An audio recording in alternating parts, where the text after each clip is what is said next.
Assalamu alaikum student mathematics 4024. Welcome to Maths Guru. I hope you all are fine. I am fine too. Alhamdulillah. In this video, we will solve two questions and the topic is angle properties of circles and polygons. पहला question जो है that is from the topic of polygons and the other question is from circle properties. और circle property में भी जो पांचवी property है ना angle in the alternate segment वाली जिसको हम tangent वाली property कहते हैं उसका है ये question.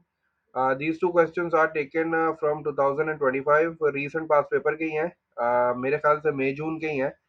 तो चलो जल्दी से इन दोनों क्वेश्चंस को सॉल्व करते हैं, थोड़ा सा रिवीजन कर लेते हैं. ये टॉपिक जो है ग्रेड 10 के असेसमेंट में भी आ रहा है, तो उनके लिए भी ये वीडियो इंशाल्लाह हेल्पफुल हो जाएगी. So let's just start the video. पहले पॉलीगॉन वाला क्वेश्चन जो है वो सॉल्व करते हैं. पहले इसको रीड करते हैं कि ये है क्या. Basically the diagram shows a regular pentagon पे अंडरलाइन कर दो ताकि बाद में जो है वो हमें आसानी हो जाए. And a regular hexagon. ठीक है, एक पेंटागन है एक हेक्सागन है, दोनों रेगुलर है. Means all the interior angles are equal, all the sides are equal. Joint along one edge find the value of x. हमें ये वाला एंगल जो है वो फाइंड आउट करना है. ठीक है, अच्छा अब ये वाले एंगल का जो मिसिंग पार्ट है उसमें एक एंगल ये आ रहा है और एक एंगल जो है वो मेरे पास ये आ रहा है. ठीक है, अच्छा ये वाला जो पॉलीगॉन है ये फाइव साइडेड है, 1 2 3 4 5. इसका मतलब है कि ये जो है वो पेंटागन है मेरे पास और ये जो है वो सिक्स साइडेड है, तो ये हेक्सागन हो गया. दोनों के दोनों जो है वो रेगुलर है. इसका मतलब ये है कि all the interior angles are equal. तो अब चूंकि मेरे पास रेगुलर पेंटागन है और रेगुलर हेक्सागन है तो मैं दोनों का इंटीरियर एंगल फाइंड आउट कर लूंगा और फिर मैं उसकी हेल्प से जो है वो एक्स को जो है वो फाइंड आउट कर सकता हूँ. ये जो मैंने रेड से मार्क किया है this is basically interior angle of pentagon. ठीक है ना, ये सारे के सारे जो है वो इंटीरियर एंगल्स हैं. ये भी इंटीरियर एंगल है पेंटागन का, ये भी इंटीरियर एंगल है पेंटागन का, ये वाला भी इंटीरियर एंगल है, ये वाला भी इंटीरियर एंगल है. ये सारे के सारे इक्वल होंगे क्योंकि ये रेगुलर है. ठीक है, इसी तरह इसके भी सारे के सारे एंगल्स जो है वो इक्वल होंगे क्योंकि ये भी रेगुलर है. तो अब हमें क्या करना है कि हमें जो है वो पेंटागन का एक इंटीरियर एंगल निकालना है और हेक्सागन का एक इंटीरियर एंगल निकालना है. उसके लिए हमारे पास फॉर्मूला है. What is that formula? In order to find out one interior angle of a regular polygon हमारे पास जो फॉर्मूला है that is n-2 into 180 divided by n. ठीक है, ये फॉर्मूला जो है वो हमें याद है. और बेसिकली n-2 इंटू 180 ये सम ऑफ इंटीरियर एंगल्स है.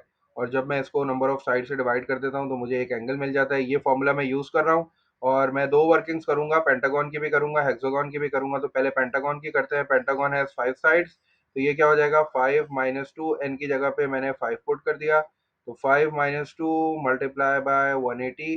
ठीक है, क्योंकि ये पेंटागन है तो 5 आ गया और divided by number of sides, again pentagon है तो 5 आ गया. अब 5-2 कितना हो जाएगा? 5-2 इज 3 और 3 को जब मैं 180 से मल्टीप्लाई कराऊंगा तो 3 जीरो ज़ा ज़ीरो, 3 एट ज़ा 24 और फिर मेरे पास आ जाएगा 3 वन ज़ा 3, 540 आ जाएगा. और जब मैं 540 को 5 से डिवाइड करूंगा तो मेरे पास जो एंगल आ जाएगा that will be equals to 108. तो इसका मतलब है कि पेंटागन का जो एक इंटीरियर एंगल आ रहा है that is coming out as 108. एक मैंने निकाल लिया. अब हेक्सागन की बारी है. हेक्सागन के लिए सिंस हेक्सागन है सिक्स साइड्स तो अब जो है वो 6-2 हो जाएगा. n is the number of sides, जितनी साइड्स होती हैं उसकी जगह पे उसकी वैल्यू पुट करते हैं. और ये वाला जो फॉर्मूला है ये इंटीरियर एंगल निकालने के काम आता है, लेकिन पॉलीगॉन आपका रेगुलर होना चाहिए. ठीक है, और डिवाइड बाय 6 हो गया तो 6-2 इंटू 180 हो जाएगा 4 इंटू 180. ठीक है, और 180 का डबल कितना होता है? 360. तो 360 का डबल जो है वो मेरे पास हो जाएगा 720 और 720 को जो है वो मुझे 6 से डिवाइड करना है. 720 डिवाइडेड बाय 6 कर लो जल्दी से. तो ये हो जाएगा मेरे पास 120. 6 1 ज़ा 6. ठीक है, ये हो जाएगा 6 1 ज़ा 6 हो जाएगा, ये 12 हो जाएगा.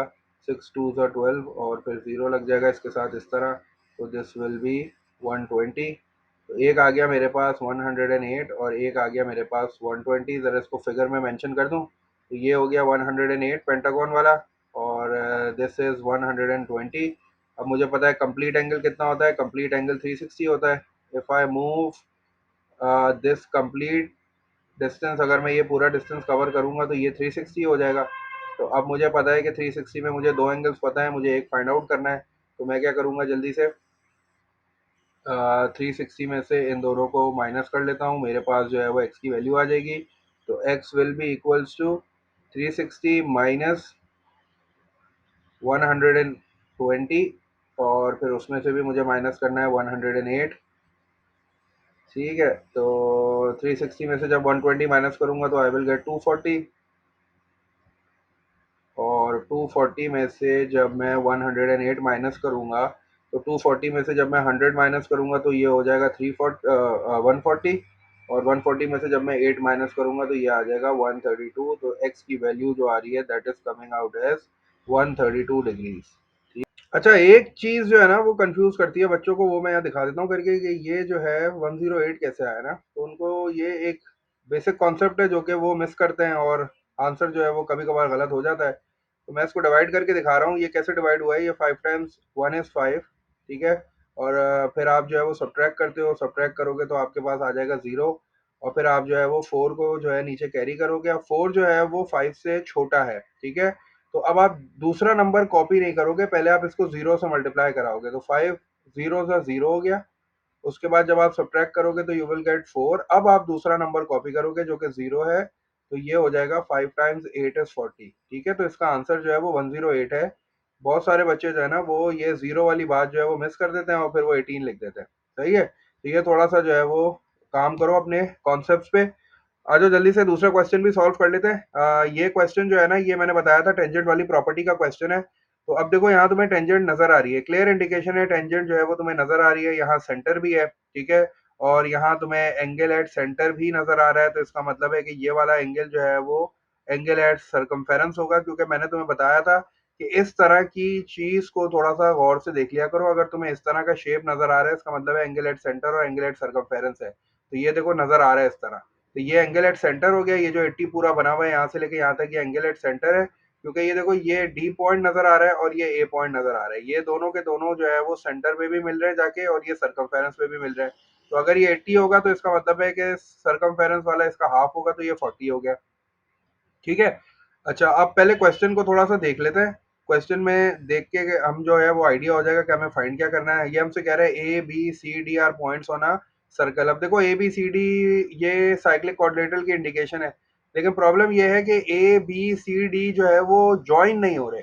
ए यहाँ पे है, बी यहाँ पे है, सी यहाँ पे है, डी यहाँ पे है, लेकिन ये चारों के चारों ज्वाइन नहीं हो रहे क्वाड्रिलेटरल बनाने के लिए। ठीक है ना, तो इसका मतलब है कि मैं यहाँ साइक्लिक क्वाड्रिलेटरल वाली चीज जो है ना फिलहाल इग्नोर मार रहा हूँ, क्योंकि मुझे A B C D 4 point नजर तो आ रहे हैं लेकिन वो ज्वाइन होके क्वाड्रिलेटरल नहीं बना रहे चारों। सही है, तो इसका मतलब है कि यहाँ साइक्लिक क्वाड्रिलेटरल वाली बात जो है ना फिलहाल मैं अभी साइड पे रख रहा हूँ। उसके बाद उसने मुझे बता दिया है कि E F is a tangent, तो अब टेंजेंट वाली प्रॉपर्टी मेरे जहन में, टेंजेंट वाली प्रॉपर्टी मुझे जो है वो अप्लाई करनी पड़ेगी अभी। और इसके अलावा बी एफ उसने दिया हुआ है 65 डिग्रीज। ये वाला एंगल जो है angle between the tangent and the chord, angle between the tangent and the chord ये इसने 65 डिग्रीज दिया हुआ है, और angle at the centre AOD उसने जो है वो 80 डिग्रीज दिया हुआ है। तो मैंने एंगल एट द सेंटर को आइडेंटिफाई किया, मैंने कहा भाई ये वाला एंगल एंगल एट सेंटर है, क्योंकि ये ए और डी सेंटर पे भी मिल रहे हैं और फिर यही दो पॉइंट जो है वो सरकमफेरेंस पे भी ज्वाइन हो रहे हैं, तो ये एंगल एट सेंटर हो गया। तो इसका हाफ जो है वो एंगल एट सरकमफेरेंस हो जाएगा। इतना काम मैंने कर लिया। उसके बाद मुझसे कह रहा है find angle B C D. B C D कौन सा एंगल है? बी से स्टार्ट हो रहा है, सी पे जा रहा है और डी, इसका मतलब है कि मुझे ये पूरा कंप्लीट एंगल फाइंड आउट करना है। This is angle B C D. और इसके लिए कह रहा है कि सारी जो एक्सप्लेनेशन है, जो भी वर्किंग है, उसकी एक्सप्लेनेशन आपको देनी है।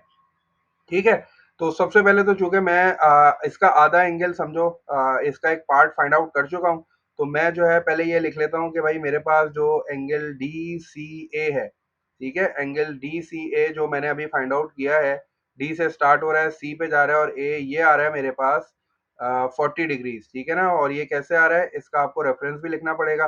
तो ये मैंने लिख दिया D C A is coming out as 40 degrees, क्योंकि ये एंगल एट सरकमफेरेंस है। ठीक है, तो मैं इसको यहाँ शॉर्ट पे लिख देता हूँ कि भाई एंगल एट सरकमफेरेंस। ठीक है, एंगल एट सरकमफेरेंस हाफ होता है, एंगल एट सेंटर जो है वो डबल है, तो एंगल एट सरकमफेरेंस इसका हाफ हो जाएगा। तो एंगल एट जो है मैंने शॉर्ट फॉर्म में जो है वो सरकमफेरेंस लिख दिया। ठीक है, तो अब ये तुम्हें भी लिखना है क्योंकि उसने बोला है, तो क्लियरली तुम भी जो है वो सारी वर्किंग लिखोगे। तो मैंने ये एंगल एट सरकमफेरेंस लिख दिया, ये मेरे पास आ गया 40। अब चूंकि यहाँ टेंजेंट है तो टेंजेंट वाली प्रॉपर्टी को थोड़ा सा जो है ना पहले डिस्कस कर लेते हैं। टेंजेंट वाली प्रॉपर्टी है क्या? टेंजेंट वाली प्रॉपर्टी ये कहती है कि अगर आपके पास एक सर्कल पे टेंजेंट ड्रॉ है, ठीक है, अब ये जो जो टेंजेंट ड्रॉ है ना वो इस वाले पॉइंट पे है। तो अब ये पॉइंट के साथ जो है ना वो एक पॉइंट और मुझे यहाँ मिलेगा, और एक पॉइंट और जो है वो मुझे यहाँ पे मिलेगा, ठीक है। और वो यूं मिलके जो है ना वो एक ट्राइंगल बना रहे होंगे। प्रॉपर्टी ये कहती है कि टेंजेंट वाला जो पॉइंट है ना वो एक ट्राइंगल बनाएगा इस तरह। और ये जो angle between the chord and the tangent, chord कितनी है, कॉर्ड तीन है आपके पास, एक ये कॉर्ड, एक ये कॉर्ड और एक ये कॉर्ड, तीन कॉर्ड है। तो ये भी angle between the chord and the tangent है, ये भी angle between the chord and the tangent है। ये टेंजेंट हो गई, ये कॉर्ड हो गई। ये वाला एंगल अगर x है फॉर एग्जांपल, तो मैं क्या करता था, मैं देखता था यार ये वाला सेगमेंट थोड़ा सा कलर करो, इस वाले सेगमेंट को थोड़ा सा शेड कर दो, और इस सेगमेंट के सामने जो ट्राइंगल का एंगल आ रहा है ना वो भी बिल्कुल इसी के बराबर होगा। तो इसका मतलब है ये x है तो ये भी डेफिनेटली x होगा। इसी तरह अगर ये वाला y है, ठीक है, तो अब ये देखो ये वाला सेगमेंट थोड़ा सा मैंने कलर कर दिया, ये वाला सेगमेंट, इसके सामने कौन सा एंगल है, ये वाला, तो इसका मतलब है ये वाला भी y होगा। तो ये कहती थी angle in the alternate segment वाली प्रॉपर्टी। अब जरा यहाँ पे आओ, आपको यहाँ टेंजेंट और कॉर्ड दिख रही है। पहले तो ये देखो कि ये वाला जो पार्ट है जिसपे टेंजेंट बन रही है, ये कोई ट्राइंगल बना रहा है, ये बिल्कुल ट्राइंगल बना रहा है, ए बी सी, ये ट्राइंगल बना रहा है। देखो ये जो है वो इसका वो सेकंड हो गया, ये भी जो है वो सरकमफेरेंस पे है, ये थर्ड इसका जो है वो हो गया वर्टेक्स, और ये भी सरकमफेरेंस पे है। इसका मतलब है ये ट्राइंगल बनता हुआ नजर आ रहा है तुम्हें। अगर angle between the chord and the tangent वो इस वाले सेगमेंट पे बन रही है ना, इस वाले सेगमेंट पे बन रही है, मैंने इसको थोड़ा सा कलर कर दिया, तो इसका मतलब है कि ये 65 है अगर पूरा, तो इसके सामने ट्राइंगल का कौन सा एंगल है, तो ये भी डेफिनेटली 65 के बराबर होगा angle in the alternate segment की वजह से। अगर ये 65 है, ये 65 इस वाले सेगमेंट पे बन रहा है, आपने इस वाले सेगमेंट को कलर कर दिया। अब ये वाले सेगमेंट के सामने जो ट्राइंगल का एंगल बन रहा होगा ना, इसके सामने ये वाला एंगल तो नहीं है, इसके सामने ये वाला एंगल भी नहीं है, इसके सामने ये वाला एंगल बन रहा है जो सी है, तो मैंने सी को भी 65 कर दिया। इसका मतलब है कि ये वाला पार्ट 65 है, ये वाला पार्ट 40 है। तो इसका मतलब पहले तो मैं ये लिख लूं, मैंने क्या लिखना है, यहाँ लिखना है कि एंगल ए और C B, angle A C B जो मैंने अभी फाइंड आउट किया है, मेरा एंगल ए सी बी कितना आ रहा है, मेरा एंगल ए सी बी आ रहा है 65 डिग्रीज के बराबर। और ये मैंने कैसे फाइंड किया है, मुझे इसका रेफरेंस लिखना पड़ेगा। तो मुझे यहाँ जो है वो प्रॉपर्टी का नाम लिखना पड़ेगा। प्रॉपर्टी का नाम क्या था, angle in the alternate segment. तो एंगल आ गया, angle in the alternate segment, ये शॉर्ट में लिख दो या डिटेल में लिख दो जैसे तुम्हारी मर्जी। तो एंगल इन द ऑल्टरनेट को मैं शॉर्ट फॉर्म में लिख देता हूँ ए एल टी, ठीक है। और फिर इसके आगे जो है वो सेगमेंट लिख दो। ये मुझे वर्किंग करके दिखानी पड़ेगी क्योंकि उसने बोला है मुझे कि आपको हर वर्किंग का एक्सप्लेनेशन देना है। तो इसका मतलब है कि ये मैंने शॉर्ट में लिख दिया कि भाई angle in the alternate segment. अब उसने मुझे क्या कहा था, angle B C D find out करो। तो बी सी डी के लिए मैं क्या करूंगा, दोनों के दोनों एंगल्स को ऐड कर दूंगा। तो angle B C D will be equals to, जब मैं 40 और 65 को ऐड करूंगा, angle B C D will be equals to 40 plus 65। 40 और 60 100 हो गए, 100 में 5 ऐड कर दिया तो ये हो गया 105। तो that is the final answer. और ये जो है मेरी वर्किंग भी हो गई और मैंने सारे रेफरेंसेस भी लिख दिए। तो angle B C D is coming out as 105 degrees. इसमें मैंने angle in the alternate segment वाली प्रॉपर्टी लगाई, और एंगल एट द सेंटर और एंगल एट वो सरकमफेरेंस वाला लगाया। मैंने वो शेप याद किया हुआ है, ठीक है। इस तरह का शेप जब भी बनता है तो ये वाला एंगल जो है वो एंगल एट सेंटर होता है, और ये वाला एंगल जो है वो एंगल एट सरकमफेरेंस होता है। तो ये शेप मुझे यहाँ नजर आ गया, 80 डिग्री एंगल एट सेंटर था, तो इसका हाफ जो है वो एंगल एट सरकमफेरेंस 40 हो गया। और फिर ये वाला 65 मैंने निकाला angle in the alternate segment, tangent थी, और टेंजेंट जो है वो एक ट्राइंगल बना रही थी। तो ये वाला सेगमेंट में 65 का एंगल बन रहा है, तो ये इसके सामने वाला भी डेफिनेटली 65 ही होगा।